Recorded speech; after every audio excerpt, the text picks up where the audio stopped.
Hello students, this is Gulrez Azizi again.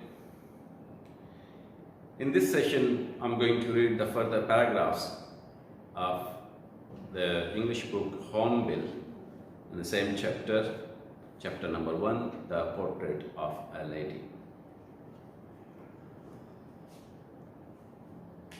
My grandmother and I were good friends. My parents left me with her when they went to live in the city, and we were constantly together. She used to wake me up in the morning and get me ready for school. She said her morning prayer in a monotonous sing-song while she bathed and raised me in the hope that I would listen and get to know it by heart. I listened because I loved her voice but never bothered to learn it. In this paragraph, what the narrator is saying, that they were very good friends, the narrator and his grandmother. His parents, his father and mother, had left him with her in the village, and they had gone to city for whatever they were doing, their business or service. So they were constantly together, only the grandson and grandmother. So always she used to wake him up in the morning and get him ready for the school. She said her morning prayer in monotonous. Monotonous is unchanging, it doesn't change. In a sing-song while she bathed and raised me in the hope. So whatever she was doing, like waking him up, and after that she was taking him to for bath, and while dressing also.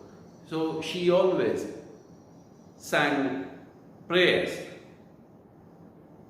What she was hoping, that her grandson would listen this, and one day he would learn it by heart. So he's saying that he listened that because he loved her voice but never bothered to learn it.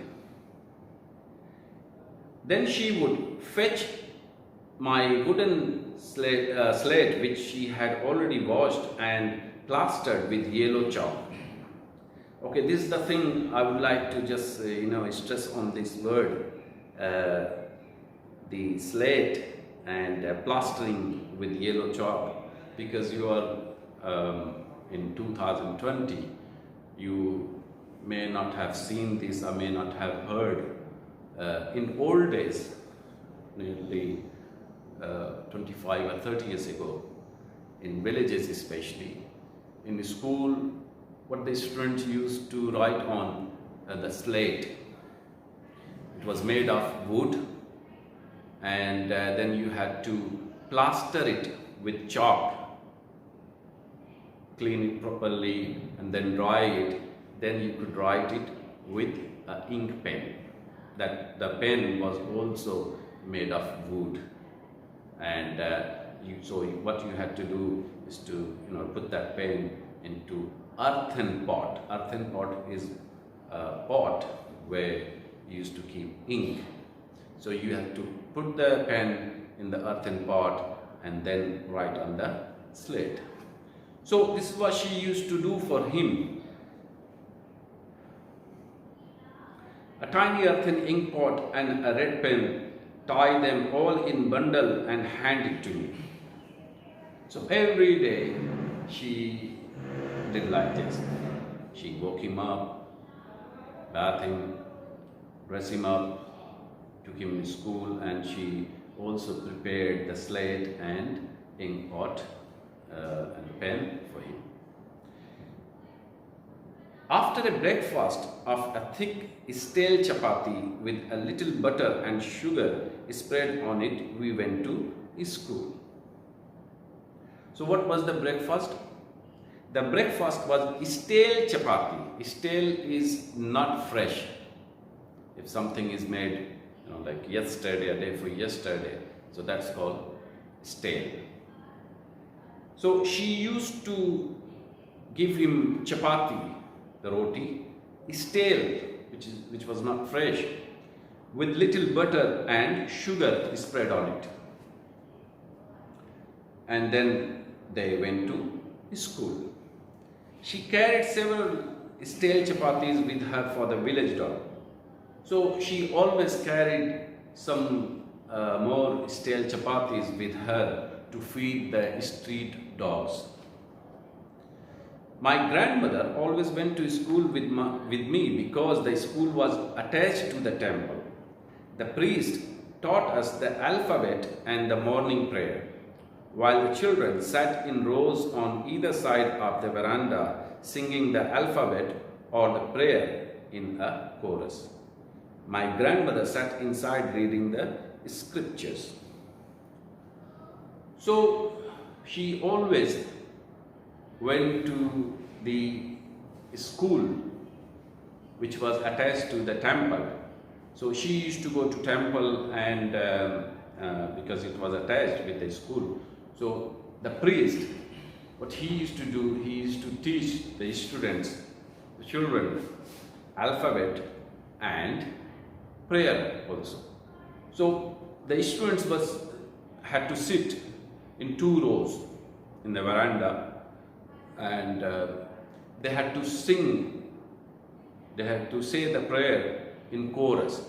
Chorus is when more than one person singing or saying in together. So that's called chorus.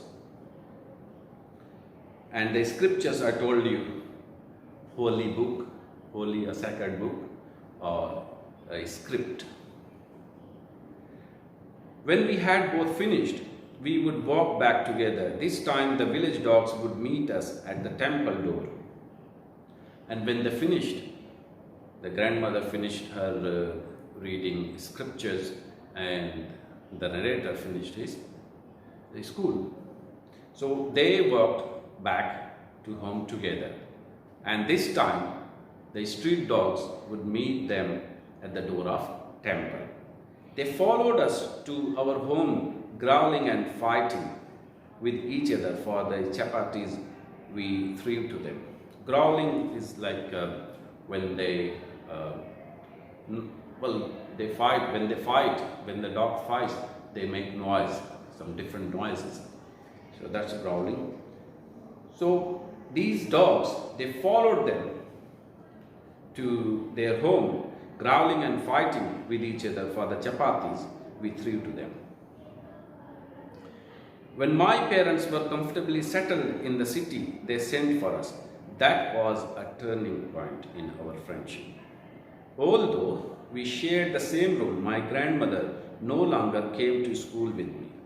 I used to go to an English school in a motor bus. There were no dogs in the streets, and she took to feeding sparrows in the courtyard of our city house. So this is the thing I told you earlier in the introduction, that one turning point came when his parents, who were living in the city, they sent for them. So they called them in the city to live together.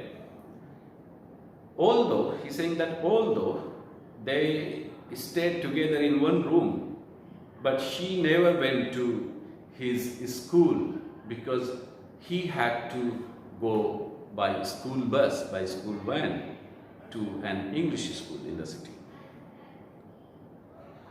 And there were no dogs. So what she started doing, she started feeding sparrows, the birds, in the courtyard. I think that's enough for the day, and don't forget to write your points, your notes to discuss with me. Thank you very much.